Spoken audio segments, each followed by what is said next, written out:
Olá pessoal, tudo bem? Bem-vindos a mais um bate-papo no Summit Êxito de Empreendedorismo 2020. Meu nome é Fernando Seabra e vamos bater um papo aqui com a jornalista Ana Médici.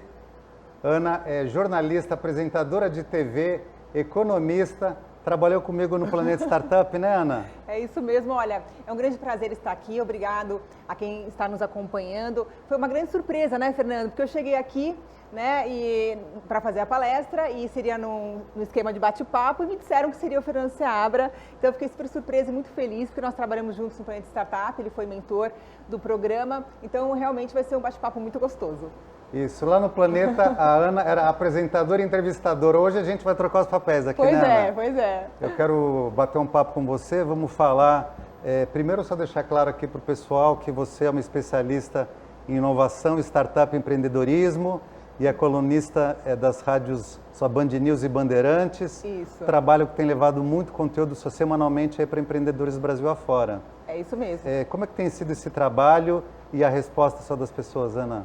Está sendo muito bacana, Fernando, porque eu estou praticamente todos os dias no ar com as colunas do Planeta Startup e a gente leva todo esse universo, né, de startups, inovação, tecnologia para o público. A gente sabe que é difícil levar esse tipo de informação, porque é uma informação às vezes até um pouco mais técnica, mas eu tento levar de uma forma que seja fácil para as pessoas entenderem e o retorno está sendo muito bacana. A gente recebe muitas perguntas dos ouvintes e eu nunca havia feito rádio, né? Estou na televisão há 14 anos, ao vivo, nunca havia feito rádio. E estou realmente amando fazer, estou muito feliz em estar podendo levar essas informações para as pessoas. Ana, só vamos falar para o pessoal aqui, as startups realmente podem mudar o mundo? Eu tenho total convicção disso, total convicção. Eu acho que as startups, elas têm, acima de tudo, né, Fernando, você que está muito nesse ecossistema, conhece bastante, elas têm um propósito, né, um propósito de impactar muitas pessoas através de tecnologias que são exponenciais. E normalmente eu acho que assim, tem um mindset aí das startups que vem muito também nessa questão até do Vale do Silício, de Israel, de outros países, que é realmente ajudar o mundo, melhorar o mundo. Então eu tenho convicção que as startups, elas hoje são uma frente disruptiva, uma frente inovadora no empreendedorismo e eu vejo o futuro através delas. Tanto que as grandes empresas cada vez mais se aproximam das startups, para estarem aí, enfim, revendo o seu negócio e tendo outros tipos de ideias para soluções que muitas vezes, demorariam muito tempo para uma empresa conseguir desenvolver e como startup ela consegue desenvolver de forma mais rápida. Então eu acredito sim que as startups são o futuro. A gente pode falar que as empresas médias e grandes, às vezes elas são um pouco engessadas e não estão tão perto daquele cliente final. Elas estão se aproximando só desse universo Exatamente. De inovação através das startups, né, Ana? Exatamente, é isso mesmo. Então eu acho que é muito, eu acho que as startups hoje, a gente teve esse ano, por exemplo, a gente vai falar um pouco mais disso daqui a pouco, mas esse ano teve recorde de compras e vendas, aquisições e fusões com startups, né? Esse ano já foram 100 aquisições e fusões. O ano passado foram 63, se não me engano, quer dizer, houve um aumento mesmo com a crise.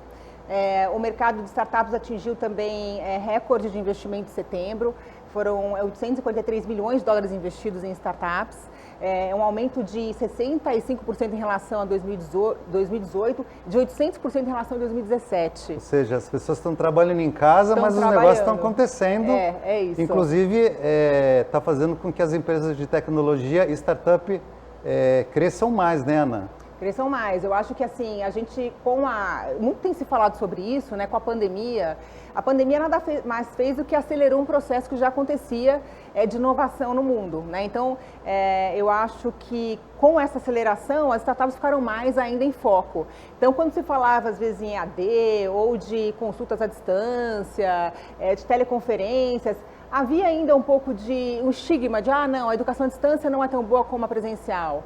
Ou, o atendimento médico não é tão bom quanto o presencial. Mas durante essa pandemia a gente percebeu que não é assim, que pode sim ser. E vai ser, né? Porque cada vez mais as tecnologias vão melhorando, são exponenciais. Então, daqui a pouco eu acredito que a gente vai ter ali um professor dentro de casa, né? Numa realidade virtual, ele pode estar ali dentro de casa ensinando aí os alunos. Então, eu acho que com a pandemia, as startups ficaram no foco no mundo todo. as grandes empresas olharam mais para as startups, os investidores estão olhando mais para as startups. E então, de uma certa forma, embora muita gente tenha morrido, seja uma pandemia, a economia tenha dado uma parada, para o ecossistema de startups, no geral, eu acho que foi positivo. Tá. Né? Acho que foi positivo. Um termo que a gente usa muito no ecossistema só de startups, né, Ana, é o termo pivotar, que é conseguir só mudar rápido para uma outra sua direção. Eu fiz isso na minha vida e você só também fez, né? Exatamente. De jornalista especialista em economia, é interessante isso a gente comentar aqui, que eu sei o seu histórico, você fez economia só nada mais, só nada menos, só que na FEA, na USP, a economia mais difícil só do país, e hoje especialista em startup. Esse interesse veio da onde? E você está tão versada, como aconteceu isso? Então, eu acho que é legal, assim, até para as pessoas me conhecerem um pouco mais, contar um pouquinho, porque nada acontece de repente, né? Eu acho que na vida a gente não sai do ponto A para o ponto B, não é uma linha reta. Sim. A vida vai dando várias voltas. Bom, eu, na realidade, a minha história com startups, eu acho que até que eu posso dizer que foi mais lá atrás. Eu, na realidade, comecei a empreender muito cedo. Com 17 anos eu abri com a minha mãe uma loja de roupas, foi a primeira loja que a minha mãe abriu, minha mãe era dona de casa, resolveu abrir uma loja. Eu fui trabalhar com a minha mãe, ajudei ela a montar essa empresa, então eu negociava com os fornecedores, comprava as roupas, ajudei a montar, enfim, ali a loja. Isso com 17 anos. Aí com 18 anos eu entrei na faculdade de economia, continuei ajudando lá minha mãe a fazer, enfim, no negócio, ela foi abrindo outras lojas. E quando eu estava no terceiro ano, mais ou menos, de economia, eu falei, não, eu acho que o meu propósito de vida é levar informação, é me comunicar, né? Eu sempre fui muito falante, eu gosto de escrever. E aí fui para o jornalismo, fui fazer faculdade de jornalismo. E em poucos meses, depois que eu já tinha entrado na faculdade de jornalismo, já comecei a trabalhar na TV Cultura. E fiquei na TV Cultura uns 6 meses, mais ou menos. Na TV Cultura eu comecei como estagiária, mas logo já fui fazer reportagens com o Paulo Henrique Amorim na época, que infelizmente faleceu, mas foi um mestre para mim quando eu comecei a minha profissão. E aí, da TV Cultura, eu fui para a TV Bandeirantes, para o Grupo Bandeirantes, e fui para o Grupo Bandeirantes como estagiária não remunerada na época. E depois de 2 meses no Grupo Bandeirantes, eu estava apresentando 2 jornais, que era o Band News TV e o jornal da Rede 21, na época com o Fábio Panuzio, que também é um grande amigo. E depois disso eu nunca mais saí da televisão, sempre fiz telejornais ao vivo e fiquei 5 anos na Band, fiquei 1 ano no SBT e 8 anos na TV Brasil. Só que durante esse tempo todo eu sempre acabei empreendendo dentro da minha profissão. Então, eu sempre tinha ideias, eu sempre criava programas, sempre levava ideias novas para os telejornais que eu estava. Então, eu sempre tive essa característica. E eu acho que assim, a economia, ela é muito ligada à inovação, porque todas as transformações por que o mundo passa, de uma certa forma, está ligada à economia que está ligada à inovação. Não tem como você desvincular uma coisa da outra. E eu tenho uma família que é muito ligada a todo esse mercado, você conhece, né? Meu marido Mário, meu irmão, eles são muito ligados a esse mercado de tecnologia, de inovação, eles já tiveram empresas, hoje são executivos de grandes multinacionais. E eu acabei que eu acompanhava muito o meu marido em viagens internacionais que ele fazia, principalmente para o Vale do Silício. E aí, numa dessas viagens que ele fez, em 2017, eu falei, bom, eu vou fazer reportagens. Vou aproveitar que ele está indo, estou de férias, vou fazer umas reportagens. E levei o meu celular, um iPhone, e fiz várias matérias. Eu fiz umas 12 matérias nos Estados Unidos. E aí foi, acho que o meu turning point, que eu falei, puxa vida, o mundo está mudando de uma forma muito rápida, as pessoas não têm noção do que está acontecendo. Eu fiquei encantada com o que estava acontecendo ali. Eu tive na Singularity, né, University, que é uma universidade que foi fundada em parceria com a NASA e que forma executivos e empresários para o futuro, né, principalmente para negócios do futuro. E aí eu falei, puxa vida, como que eu vou levar essas informações para as pessoas? Eu quero levar essas informações. E as matérias que eu fiz lá todas entraram, né, na época na TV Brasil. E aí, voltando para o Brasil, eu fiquei pensando no que eu poderia fazer e era difícil, porque eu falei, poxa, como você vai levar o mundo da inovação, da tecnologia, das startups para as pessoas sem ser uma coisa maçante, né? Porque é um assunto que é difícil, nem todo mundo às vezes entende ou se interessa. Eu falei, não, eu vou levar isso, vou de alguma forma. E aí eu acho que vem essas grandes ideias que eu acho que a gente tem, às vezes, no momento até de descontração. Eu estava jantando com o Mário, meu marido, eu falei, eu queria fazer um programa de startups, mas eu não sei como fazer, porque eu queria fazer um reality, uma competição, mas só como que eu vou acelerar uma startup em pouco tempo? Vai demorar meses, né, para acelerar uma startup. Ele falou, não, dá para acelerar. Foi lá no quarto, pegou o livro, trouxe o livro do Sprint. E aí eu li o livro inteiro e falei, poxa, dá para fazer, dá para acelerar uma startup em pouco tempo. E aí a gente começou a fazer o projeto do programa, eu levei na Band, né, sempre tive uma boa relação na TV Bandeirantes, levei, eles amaram, e em um ano a gente colocou o projeto no ar. Então, e você acompanhou desde o começo, né, a gente foi conversar com o Fernando para ele ser mentor muito no início até do projeto. Isso, foi muito legal. A Ana, além de apresentadora, foi idealizadora, sua produtora. E vendedora, que eu vendi vendedora e comercial do Planeta Startup, que é importante deixar claro para as pessoas que é considerado, e a gente chama de primeiro reality show de startup da TV brasileira, só porque ali foram selecionadas só 30 startups e pelo programa só foram aceleradas, só por mim como mentor e um grupo de mentores só consultores. Então você, além de idealizadora, só foi apresentadora. Não, foi o máximo. Eu tenho muito orgulho desse projeto. A gente teve um feedback muito bom do mercado como um todo. A Band fez uma pesquisa de inteligência em cima do programa e quando o programa foi ao ar, o assunto startup bombou realmente nos sites de procura. Então a gente ficou muito feliz com o resultado. Embora, obviamente, né, um programa de entretenimento de startups, a gente tem um longo caminho a percorrer para que ele cada vez fique melhor e vá se aperfeiçoando. Mas por ser uma primeira edição, foi uma primeira edição que teve 13 episódios, 1h30 cada episódio, foi uma grande produção, envolveu mais de 500 pessoas, né, junto com as startups. Então eu fiquei muito feliz e principalmente eu fiquei muito feliz em ver como as nossas startups saíram bem do programa, né? Nós tivemos startups que foram investidas pelo Fundo I, por exemplo, né? A PECID, da Microsoft, que recebeu um aporte de R$1 milhão. Nós distribuímos mais de 2 milhões em prêmios. A vencedora do local está indo muito bem, a It's For You também, que foi finalista, está indo muito bem. Então a gente fica muito feliz em ver que o trabalho que foi feito ali foi bem feito. E elas falam muito sobre isso, que o trabalho foi bem feito, que elas conseguiram realmente pivotar o negócio, mudar o foco, e isso é muito importante, né? Então acho que a gente fez acho que o trabalho, e principalmente o Fernando teve um papel fundamental nisso, porque ele realmente foi o mentor principal, ele tinha um grupo de mentores com ele, né? E foi muito legal, né? Foi uma experiência muito legal. Adorei o projeto, realmente foi uma pivotagem só na minha vida. Só tanto que eu estou aqui hoje só como apresentador, só te entrevistando, eu me sentindo à vontade na frente das câmeras, coisa que eu nunca tinha feito antes. É incrível, até falar em câmeras, né? Realmente a mudança do Fernando do começo, né? Das gravações para o final foi assim, exponencial. Quando a gente fala. Exponencial só como as startups e a nossa carreira, né, Ana? Então foi realmente, em pouco tempo, ele pegou o jeito e foi super bem. Então eu fico muito feliz de estar aqui com você e estar fazendo esse bate-papo, falando sobre esse ecossistema tão rico que a gente está formando no Brasil. Tá. Então, o programa Seu Planeta Startup só foi realmente uma ideia que você tirou do papel e levou para a realidade. Se você pudesse dar uma dica para as pessoas, como tirar a ideia do papel e virar uma realidade um dia?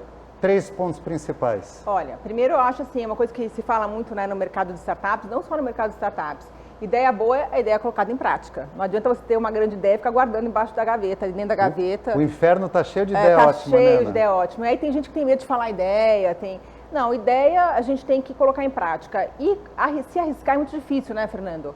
Eu acho que assumir um risco sempre é difícil. E principalmente no mercado de startups, o risco é muito alto. A gente hoje sabe que 90% das startups não vão para frente. Apenas 1% das startups se tornam um unicórnio. É um ambiente de alto risco. E eu acho que é legal a gente explicar o que é uma startup, né? Que é um negócio de base tecnológica, jovem, que é repetível e escalável, que os custos não crescem na mesma proporção, que está num ambiente de alto risco. Isso tudo faz desse mercado um mercado que é um mercado que é difícil você querendo talvez entrar, né? Tanto como investidor ou como empreendedor, porque você está assumindo um risco grande. Mas também se você acerta, aquele negócio, se você acerta, você pode ficar bilionário, né? Por isso que alguns investidores se interessam só bastante. Exatamente. E como atrair investidores nesse ramo, Ana? Então, e aí é que está a atração. Eu acho que isso é muito importante, você mais do que eu sabe disso. Eu acho que principalmente você ter um bom pitch, uma boa apresentação. O pitch é a cara do negócio. Então, se você faz uma apresentação bem feita, uma apresentação que ela vai ao ponto certo, mostra o que é o negócio, mostra como que esse investidor vai ganhar dinheiro com esse negócio, enfim, mostra o mercado que você quer atingir, o propósito que você tem, você conseguir o investidor é muito mais fácil. As pessoas não sabem muito, né? Eu recebo muita pergunta, mas como eu começo? Como eu consigo um investidor? É difícil mesmo, assim, é um universo gigante. Hoje, eu acho que a gente está vivendo um momento que, nos Estados Unidos, por exemplo, existem mais investidores do que startups. Eu tenho uma amiga que tem uma startup lá, a Maria, e ela acabou até de receber um aporte ela é acelerada pela Y Combinator, e ela foi uma das 11 startups brasileiras que mais receberam aporte nos Estados Unidos. E ela me falou o seguinte, nos Estados Unidos, aqui, os investidores, eles pedem para investir. No Brasil é diferente. No Brasil ainda tem muita burocracia, ainda é difícil para se investir em startups. A gente está passando só pelo marco legal das startups agora, que já é um né? primeiro passo, né? Embora tenha algumas falhas, é um primeiro passo. Então eu acho que assim, você conseguir investidor é um talento, né? E eu acho que principalmente, então você tem que ter um pitch muito bom. Você tem que saber onde procurar esse investidor, né? Hoje você tem investidores anjo, você pode conseguir através de crowdfunding, através da família, enfim, você pode ir numa aceleradora, numa incubadora e se inserir nesse ecossistema, né? Eu acho que o importante é se inserir no ecossistema. Não pode depender de dinheiro só de terceiros unicamente, né? Não. A pessoa tem que assumir o próprio risco também. Tem que assumir. E não achar que alguém vai aparecer só milagrosamente investir na ideia, né, Ana? Exatamente. Eu acho que tudo na vida é risco, né? A gente hoje... As pessoas têm uma ideia, né, Fernando? Eu acho que você sabe disso. Você vem de uma família de empreendedores. As pessoas acham que empreender é muito fácil. Então, tipo assim, o Mark Zuckerberg foi lá, nossa, agora ele construiu o Facebook, de repente teve uma ideia genial e virou bilionário. O Elon Musk, nossa, tá bombando agora, né? A Tesla vale mais do que todas as montadoras dos Estados Unidos, Japão e Europa Ocidental juntas. Eles acham que o Elon Musk, enfim, aconteceu, ele ficou... Nasceu assim, né? Nasceu assim, não. Inclusive, ele já faliu algumas vezes, já precisou de dinheiro e foi lá e se reinventou. Empreender é difícil, é um caminho difícil, longo. O empreendedor, ele assume um risco muito grande e quando ele tem uma ideia genial, ou ele é louco, você é louco, isso não vai dar certo. Ou se ele falhar, ele vai ser criticado, porque ele falhou, tá vendo, a ideia realmente era louca, você falhou, você não é bom. Então, assim, existe todo esse risco. Só que eu acho que esse mindset está mudando também um pouco. Hoje, a pessoa que falha, a pessoa que ela não dá certo, isso está contando muito como experiência. Ainda no Brasil tem um estigma de que a pessoa não deu certo, ela é incompetente, não é assim. Muitas vezes o negócio não dá certo por várias razões, só que você adquire o conhecimento. E o conhecimento, ele vai te ajudar muito a ter outros negócios, né? Então, lógico, todo mundo que empreende está assumindo risco, mas também se a gente não assume risco na vida, qual a graça que tem, né? Você vai viver sempre na sombra de alguma coisa que você poderia estar conquistando, né? Então, eu acho assim, primeiro, ideia boa, ideia que é colocada em prática, e nem sempre, por exemplo, quando a gente fala do plano startup, eu achava distante. Eu, de repente, consegui fazer um projeto, colocar um programa de milhões no ar, eu achava difícil, mas eu acreditei nisso e fui atrás, né? Então, se talvez eu tivesse mais medo, eu falava, nem vou atrás, porque isso não vai dar certo. O próprio programa Planeta Startup foi uma startup, né? Foi uma startup. Então, né? É uma startup, Porque exatamente. logo, quem sabe, a gente tem surpresas aí só de novas edições. Com certeza. Só vamos aguardar as surpresas. Esse ano foi um ano atípico, né? Com a pandemia, as produções de televisão, muitas pararam, não pôde se gravar. Mas assim, eu acho que assim, a gente planta uma sementinha e dessa sementinha outras coisas vêm, né? Então, eu realmente acho que o empreendedor ou a pessoa que tem uma ideia tem que realmente colocar em prática e tem que acreditar principalmente no seu sonho. Isso é fundamental. Assim, não tem... E quando a gente estava falando sobre, agora voltando um pouquinho até, eu queria falar um pouquinho sobre essa questão de tecnologias exponenciais. Eu acredito, você perguntou sobre o futuro, eu acredito que as tecnologias exponenciais, elas são, talvez é a única forma, através da tecnologia, é que nós vamos atingir realmente uma sociedade mais democrática e melhor. Por quê? Porque quando a tecnologia ela é exponencial, quando o negócio ele é exponencial, ele atinge um número de pessoas gigante, né? Então a gente tem a inteligência artificial, internet das coisas, robótica, impressora 3D, nanotecnologia e por aí vai. Quando a gente fala em exponencial, as pessoas falam que exponencial não entende muito o que é isso, mas é simples, né? Eu vou tentar explicar de uma forma simples. Vamos supor um artesão ali, fala, eu quero conquistar o mundo com as minhas xicrinhas. Vou dobrar minha produção a cada 2 dias. Então, eu vou fazer hoje uma xicrinha, amanhã 2, depois de amanhã eu vou fazer 4, depois 8 e assim vai.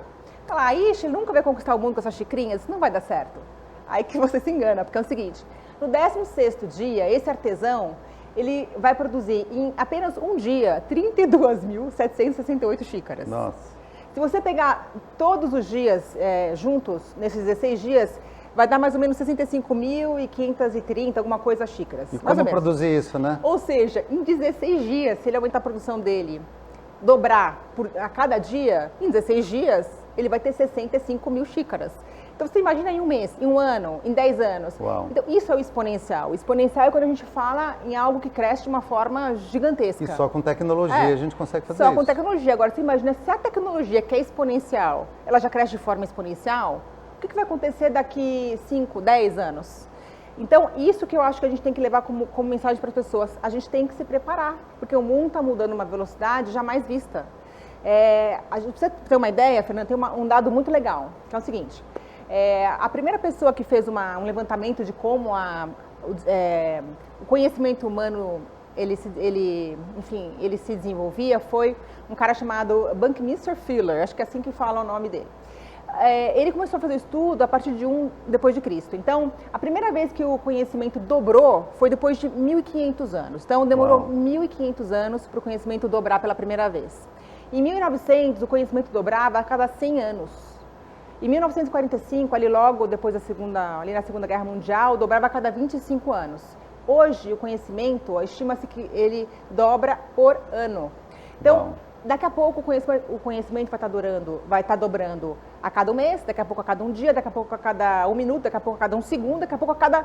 Então, você imagina isso. Exponencialidade. Exatamente. A gente vai ver, e eu tenho certeza disso, um crescimento de soluções, de tecnologia, de inovação jamais visto. Então, se você tem uma profissão, se prepare, porque a sua profissão vai mudar, a minha vai mudar. Comunicador, minha profissão já está mudando, porque hoje todo mundo pode comunicar.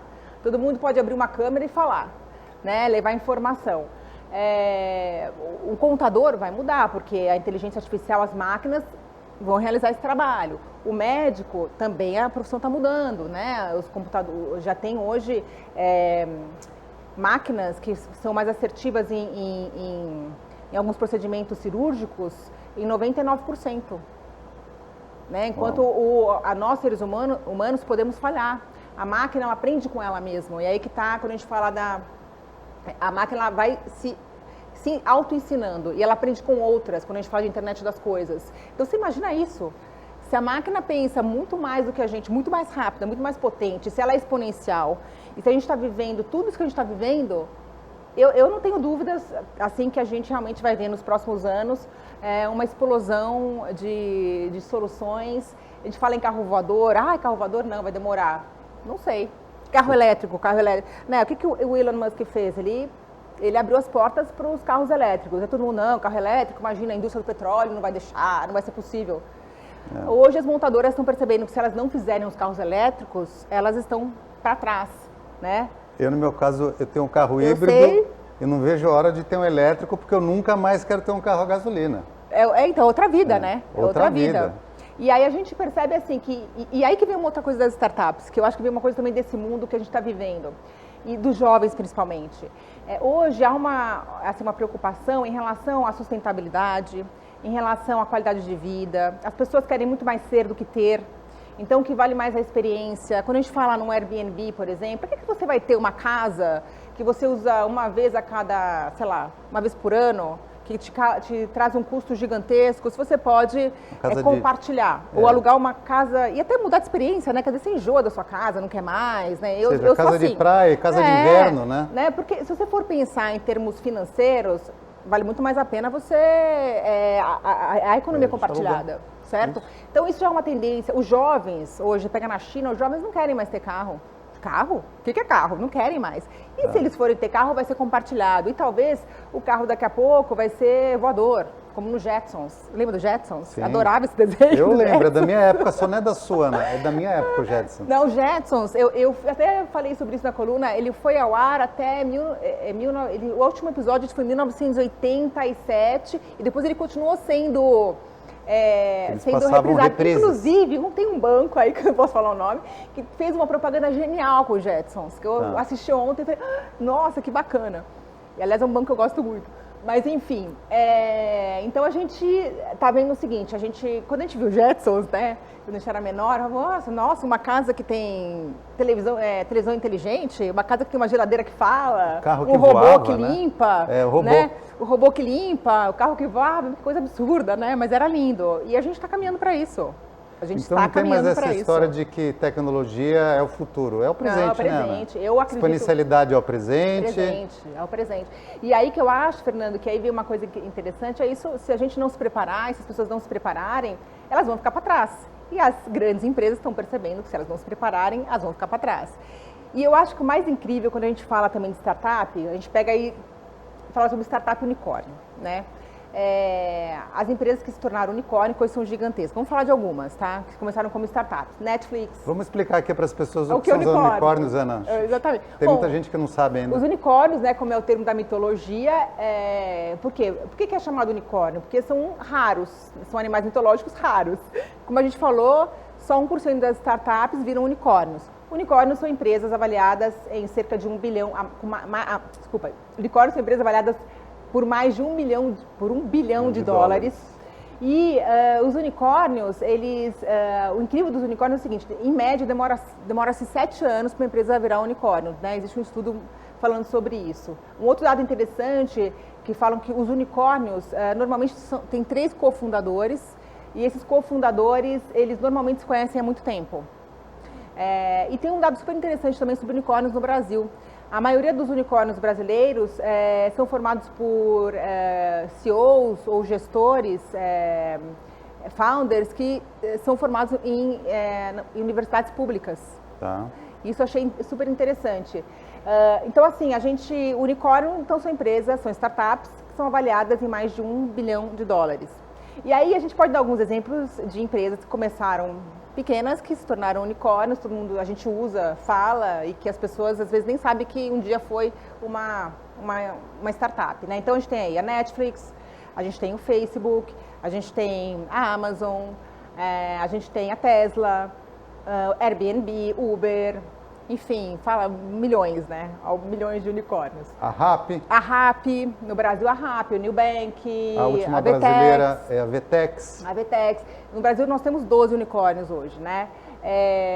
Que, aliás, o Brasil, o ano passado, foi o terceiro país que mais se criou unicórnios. Um grande celeiro, uma vez que o brasileiro é super dotado da tecnologia e não sai das mídias sociais, acho que é esse o grande motivo. Exatamente. Né? Então, isso são os unicórnios. E eu acho incrível quando a gente fala em unicórnio, nessas empresas, no valor de mercado que elas têm, porque antigamente, se você pegar aí há 50, 100 anos atrás, para você construir uma empresa que tivesse um valor de mercado desse tamanho, demoraria anos, né? Por quê? Porque era um modo tradicional de se fazer negócio, não existiam as tecnologias exponenciais, a comunicação era muito menor. Então, hoje a gente vê empresas que se transformam em unicórnios de uma forma, assim, da noite para o dia, né? E isso é incrível, porque... Por isso que é importante só começar direito, né, Ana? Exatamente. Se começa errado, a coisa vai degringolar. Exatamente. A tecnologia tem que estar redonda desde o começo. Do início. Então, eu acho que quando a gente fala esses números estratosféricos dessas empresas, uma Tesla valendo 440 bilhões de dólares, eu acho assim, incrível como que se formam essas empresas em tão pouco tempo. E isso é só o começo. Isso é só o começo. Daqui a pouco vai ser mais rápido. né? É isso que a gente tem que pensar, já que tudo é exponencial. Esses 7 anos vai virar 5, um dia vai virar 4, 3, um dia vai ser 1. Vai ser. Para ter olha, vou dar um outro dado que eu também acho super interessante em relação ao século passado. A expectativa de vida da população duplicou em 100 anos. A renda per capita, tirando a inflação, triplicou em 100 anos. O custo da comida reduziu 10 vezes em 100 anos. O custo da eletricidade, 20. Uau. Locomoção, 100 vezes. E comunicação, 1000 vezes. Tá? Isso nos últimos 100 anos. Então, você que está reclamando aí de quanto que você paga, já foi muito pior antes. Então, eu falo assim que hoje a população média, ela vive melhor do que muitos reis, rainhas há 500 anos atrás. Por quê? A gente tem vacina, medicamento, ar-condicionado, entretenimento. Eles não tinham acesso a isso. Sem dúvida. A gente vive muito melhor. Locomoção. Principalmente saúde, né, Ana? Saúde, educação. Hoje as pessoas podem se educar. O Summit online, gratuito de informações. Isso faz com que a gente possa mudar de classe social, essa coisa que a gente não podia antes. Durante essa pandemia a gente viu isso, quanta informação, quanto conteúdo grátis online nós não tivemos. Isso é só o começo, gente. Isso vai aumentar. O EAD vai aumentar, as pessoas vão ter acesso à educação.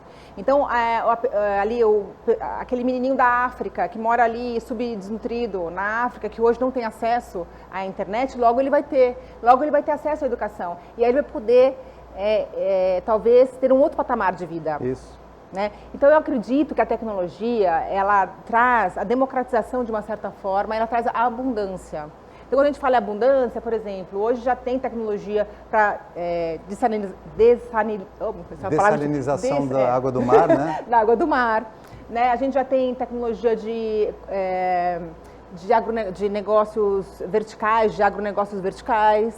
Né? As fazendas verticais que a gente vê em grandes centros hoje. O que acontece? Com a fazenda vertical, você acaba tendo uma produção muito mais eficiente, porque você controla a água, a luz, a quantidade de adubo, você tem menos morte por conta de menos estrago dos alimentos por conta de pragas. Menos custo de logística, então o preço final na ponta vai ser menor. Exatamente. Tudo isso. E aí, tudo isso vai baratear ainda mais a alimentação, a água. Né? A gente já tem aí impressoras 3D que fazem casas em 24 horas. Né? Então, a impressora 3D faz casa em 24 horas? Como assim, né? Ela constrói uma casa em 24 horas. A impressora 3D nada mais é do que ela já tem aquele, como é que se fala? O print, né? Do cimento, ali eu não entendo muito de construção, mas é tudo muito rápido. Ela consegue fazer ali o tamanho certo, encaixar, enfim, 24 horas se faz uma casa. Então eu acho que a gente vai ter uma abundância em todos os sentidos daqui para frente. Então eu sou muito otimista em relação ao futuro, Fernando. Eu acho que eu espero realmente viver 130, 150 anos e eu acredito que e tem já muitos estudos falando sobre isso, que as pessoas que conseguirem se manter aí por mais 30, 20, 30 anos, elas vão ganhar pelo menos 20, 30 anos na sua vida. Porque a gente está vivendo, há vários estudos falando sobre longevidade, a medicina genética está assim, andando a passos largos. Então eu acredito que a gente realmente espero, né, viver muito, porque como eu sou otimista, legal. Espero viver muito. Tá. Ana, a gente está cumprindo uma missão aqui muito importante no Summit Êxito de Empreendedorismo, que é compartilhar aqui todo o nosso conhecimento, né? E como a gente acabou de falar e você nos lembrou, somente a aquisição de conhecimento faz com que as pessoas possam melhorar de vida, só mudar sua vida pessoal, sua vida profissional. Isso é transformar a sociedade, né? Eu vou pedir que você dê um recado final aqui só para as pessoas da importância da aquisição, manutenção e compartilhamento de tudo que a gente aprende e sabe na vida, porque essa é a única forma da gente ser cidadão e imprimir aquilo para que viemos aqui no mundo. Com certeza, Fernando. Olha, a minha missão de vida eu tenho certeza que é comunicação. Meu pai, ele falava para mim assim, Ana, as pessoas podem tirar tudo de você, pode perder dinheiro, mas a educação e a saúde ninguém vai tirar de você. Fico emocionada. A educação e a saúde ninguém vai tirar de você. Então, o que a gente aprende, o que a gente sabe, a nossa experiência de vida, ela vai ficar. Ela é nossa, né? E quando você pode passar isso para outras pessoas, você está, de uma certa forma, ajudando na formação dessas pessoas. Então, às vezes você para um tempo para explicar uma coisa básica para alguém que não entende ninguém entende de tudo, né? Nem eu, nem você, ninguém. Essa pessoa, ela vai ficar grata a você. Ela me explicou aquilo com calma, eu entendi. Eu acredito que assim, o mundo só vai mudar com a educação. Eu tenho certeza disso, porque quando você tem educação e informação, você pode transformar, você vai saber como transformar, né? Lógico que as pessoas têm que ter acesso ao básico, né? Comida, uma casa, roupa, isso é fundamental para o ser humano poder sobreviver. Mas a educação, ela te leva para um outro patamar. Então, assim, eventos como esse, eu acho que são super importantes. Importantes porque eles levam informação. Quem está em casa pode ligar o computador, sentar, falar, poxa, eu quero assistir essa palestra, essa me interessa, e ela vai estar absorvendo informação. Então, eu acredito que a única forma de transformar uma sociedade é realmente dando educação. E eu espero que o nosso país, que nossos governantes, eles possam olhar com mais calma para isso. E olhar com mais atenção, né? A educação do nosso povo. Porque o Brasil só vai crescer de duas formas, com educação e inovação. Né? Nós somos... e o brasileiro é muito empreendedor. Então eu acredito que a gente reclama muito do Brasil, ai meu Deus, está igual, não sai do lugar, esses políticos, mas enfim, a gente realmente só vai crescer dessa forma. Então para mudar a gente tem que começar fazendo por nós, não dá para esperar. Tá, né? ótimo. Então é isso. Gente, batemos hoje aqui um papo com a Ana Médici, apresentadora, economista, sou colunista da Band News e da Rádio Só Bandeirantes. Só queria agradecer a Ana aqui. Eu cresci pessoalmente, profissionalmente com a Ana, aprendi muito com ela. Tenho certeza que você em casa também vai aprender muito só com esse bate-papo. Ana, obrigado pela participação hoje aqui, foi um prazer a gente se reencontrar. O prazer foi meu, fiquei muito feliz de estar aqui, principalmente com você. Obrigado, gente.